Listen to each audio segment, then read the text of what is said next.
আরে আসো। আর তুমি বলবো তো? এই দেখো তোমার ব্যাগ। এই মুহূর্তে আমার বাসা থেকে তোমার বাপের বাড়ি চলে যাও। আমি যাব না। এগুলো তোমার ডিভোর্স লেখাও। না, আমি তোমার বাড়ি থেকে কোথাও যেতে চাই না।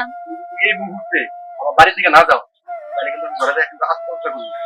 তোমাকে আর করতে হবে না। আমি যাচ্ছি। আমি গেলে তুমি ভালো থাকবা?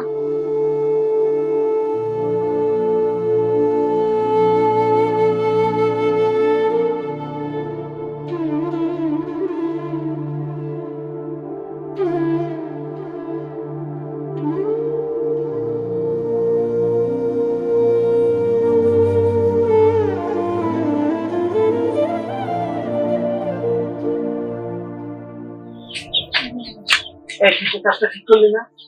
তোর বউটা তো খুলে বলতে পারতি। না ভাইজান, আমি আর কিছু কইতে পারবো না।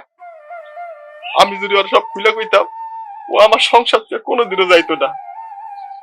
আমি যা করছি ওর ভালোর জন্যই করছি। তোর তো খুলে বলা উচিত ছিল। না, আমি কিছু কইতে পারবো না।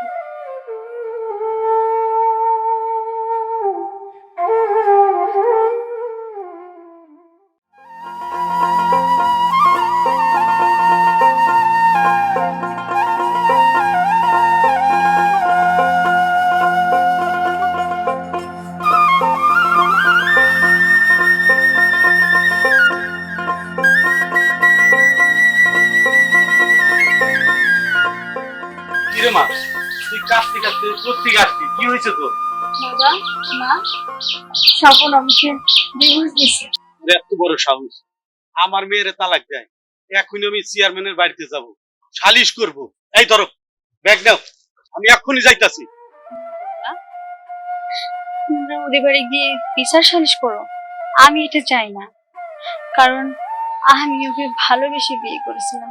সে যদি আমাকে ছেড়ে ভালো থাকে, সেটাই আমার ভালো থাকা।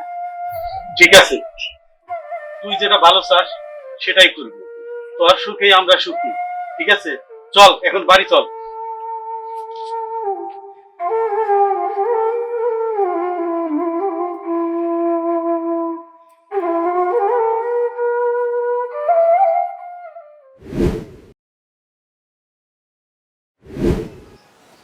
প্রিয়তমা, আমি জানি তুমি আমাকে অনেক ভালোবাসো। আমিও তোমাকে আমার এই জীবনের চেয়ে বেশি ভালোবাসি।